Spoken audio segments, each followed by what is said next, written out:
Reprenons avec la troisième vidéo sur les représentations graphiques d'un marché. Donc là, on va rentrer dans une approche on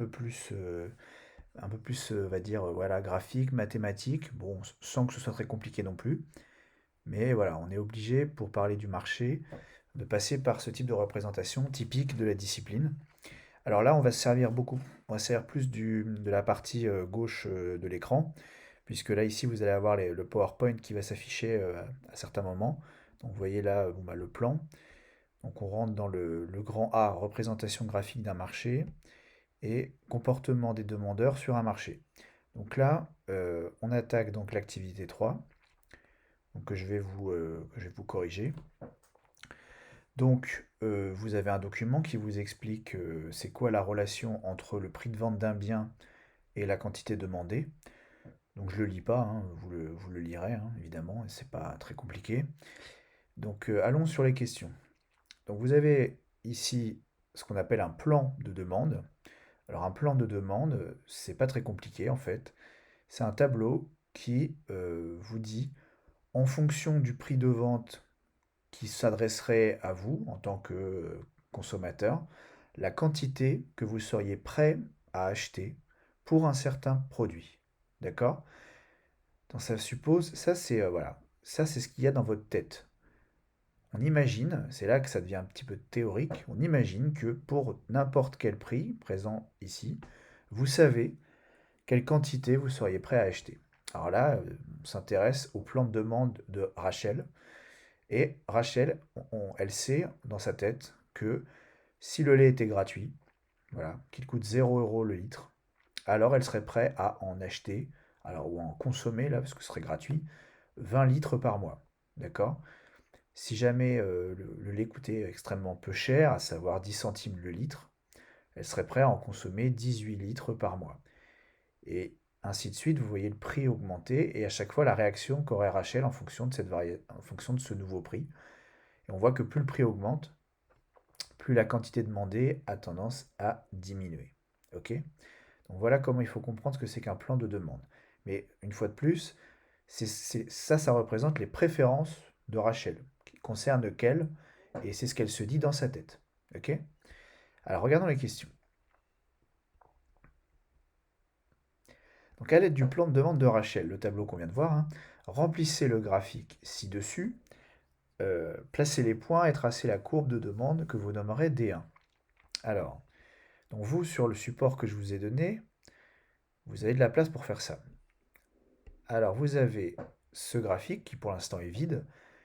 Comment est-il organisé? Donc ce sera toujours pareil hein, dans la suite du chapitre. Vous avez sur cet axe-là, ce qu'on appelle l'axe des ordonnées hein, en mathématiques, c'est le prix de vente. Donc plus on va vers le bas, plus le prix est faible, jusqu'à ce qu'il soit égal à 0. Et plus on va vers le haut, plus le prix est élevé. D'accord? Et là, on voit bien, on va de 0 € à 1 euro, ce qui correspond normalement au plan de demande. Si on y retourne, vous voyez, et ça va jusqu'à 1 euro. Donc c'est tout à fait logique. Et sur l'axe horizontal, vous avez ici les quantités. La quantité de lait qui est prêt à consommer Rachel chaque mois en fonction du prix de vente. Donc c'est pas très compliqué, hein, il faut placer les points du tableau en fait. Pour tel prix, alors on va ici 0, pour 0 €, Rachel en demande 20. Pour 10 centimes, alors on est là, vous voyez bien, pour 20 centimes, donc la moitié c'est 10 centimes. À 10 centimes le litre, elle est prête à en demander 18. Donc on va regarder ici, 16, 17, 18. Donc là, on aura un point ici. Pour 20 centimes, 16. Donc là, 20 centimes, 16. Hop. Et on place tous ces points-là. Bon, pour vous faciliter la tâche, il faut savoir que ça va faire une droite. Donc en vrai, il suffit de placer deux points, de tracer la droite qui relie ces deux points, et on a la courbe de demande. Ok? Regardez, ça donne ça. Tac. Donc cette courbe de demande, c'est la courbe de demande de Rachel, et on voit qu'elle est décroissante. Donc plus le prix du bien augmente, plus la quantité demandée baisse, ou inversement, plus le prix du bien diminue, plus la quantité que demande Rachel augmente. Donc cette droite-là, c'est une succession de points qui relient un certain prix à une certaine quantité demandée. Ok? Donc ça, c'était pour la première question. Il fallait tracer la courbe de demande de Rachel.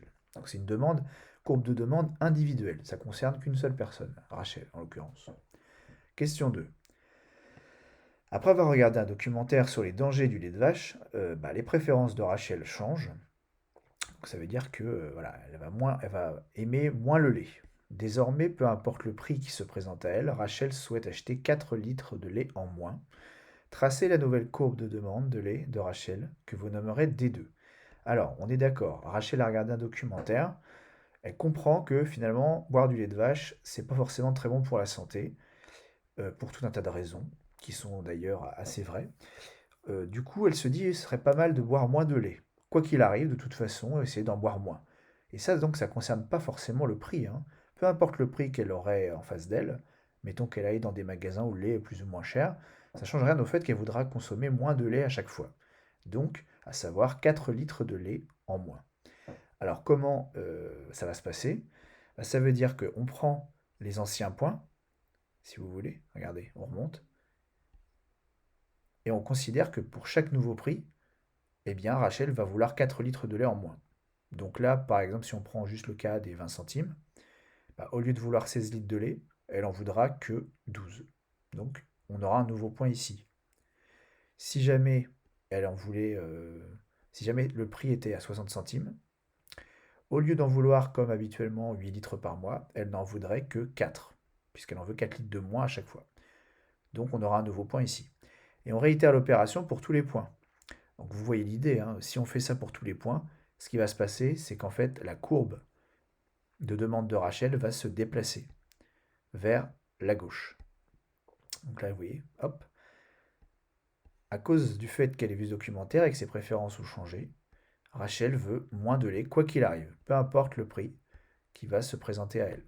Donc ça, c'est la nouvelle courbe de demande de Rachel qu'on appelle D2 pour désigner cette nouvelle courbe de demande. Ok? Donc je refais le déplacement. J'ai fait plein de slides, alors j'en profite. Hop, déplacement de la courbe vers la gauche, ce qui est tout à fait logique, puisque plus on va vers la gauche, plus on se rapproche de 0. D'accord? De manière générale, quand une courbe se déplace vers la gauche, courbe de demande, ça veut dire que ça diminue, la quantité demandée diminue, peu importe le prix. Si la courbe se déplace vers la droite, alors ça augmente, la quantité demandée augmente, peu importe le niveau du prix. D'accord? Alors ça, c'était pour la question 2. Question 3. On suppose que les préférences de Rachel changent à nouveau et que désormais elle souhaite acheter davantage de lait, peu importe le prix qui se présente à elle. Comment va se déplacer la courbe de demande de lait de Rachel? Je viens de le dire, alors là il n'y aura pas de représentation graphique, hein.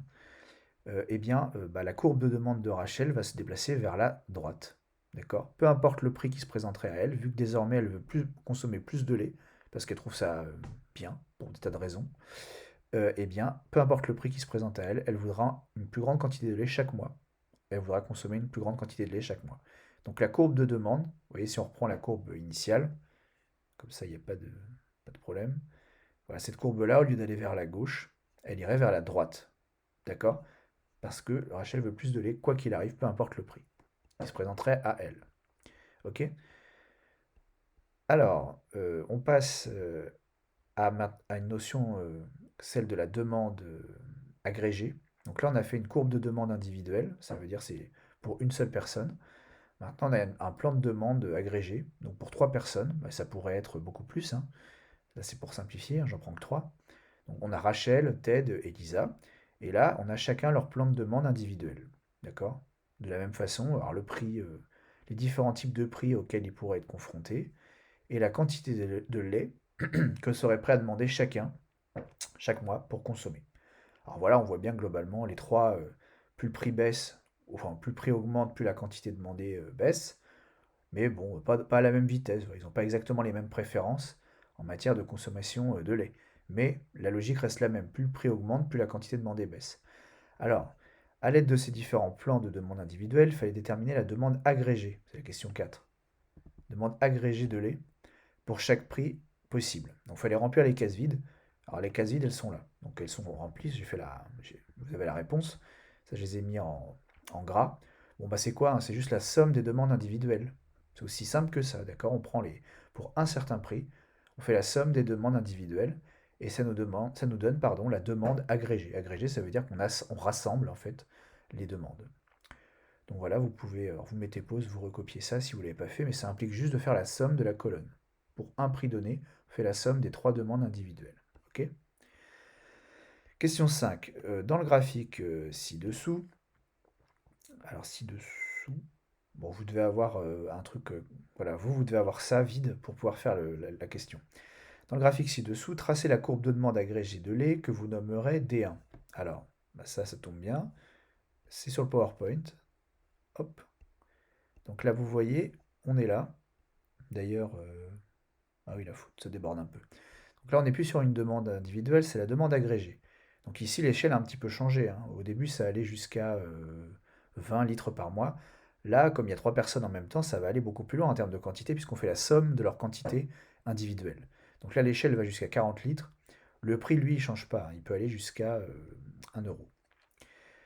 Donc, traçons la courbe de demande agrégée donc, qui agrège les demandes de ces trois personnes. Bon, on se retrouve avec ça. Donc ça fait encore une droite, hein. Ça veut dire que vous placez que deux points, vous les reliez et vous obtenez ceci. D'accord? Il n'y a pas de problème, on va travailler que sur des droites, hein, on ne va pas faire ça avec des courbes, ce serait quand même très compliqué. Et donc on obtient la courbe de demande agrégée de lait donc des trois personnes mentionnées. Alors à votre avis, pourquoi la courbe de demande est-elle décroissante? Alors il y a deux raisons, hein, pour lesquelles la demande d'un bien augmente quand son prix baisse, ou inversement, cette demande diminue quand le prix augmente. La première raison, c'est que quand le prix d'un bien diminue, quelque chose qui coûte moins cher, bah, il y a une tendance, hein, c'est que les demandeurs, les consommateurs, ils ont tendance à acheter chacun une plus grande quantité. D'accord? Inversement, si le prix augmente. Bon, ça, vous voyez, c'est intuitif. Quelque chose coûte moins cher qu'avant. Du coup, vous aimez bien ce truc-là, et bah, vous allez peut-être en acheter plus qu'avant, parce que bah, c'est moins cher. Inversement, quand le prix d'un truc augmente, bah, vous en achèterez moins, parce que c'est plus cher. Ça, c'est une première raison qui explique l'allure décroissante de la courbe de demande. L'autre raison, qui est un peu en lien avec la première en fait, hein, quand le prix d'un bien diminue, bah, il y a certains demandeurs qui jusqu'à présent n'en voulaient pas, ou n'étaient pas en mesure d'en acheter, parce que bah, c'était trop cher pour eux en fait, c'était inaccessible en matière de... Au regard de leur budget, c'était pas possible. Bah là, vu que le prix baisse, ça devient du coup possible pour eux d'en acheter. Donc, bah, ils vont se mettre à demander de ce bien-là, puisque désormais, c'est dans leurs moyens. Donc, ça augmente la quantité demandée quand le prix diminue. Ok? Bon, donc là, vous avez également un petit lexique. Bon, je l'ai dit, hein, plan de demande, j'ai expliqué. Demande agrégée, j'ai expliqué. Demande individuelle aussi. Les demandeurs, j'ai expliqué, c'est les acheteurs. Ok? Donc, on va passer maintenant à l'activité numéro 4. Mais donc, je vais couper la vidéo, comme ça, voilà, ça fera par morceau. On reprend dans un instant avec l'activité numéro 4. A tout de suite.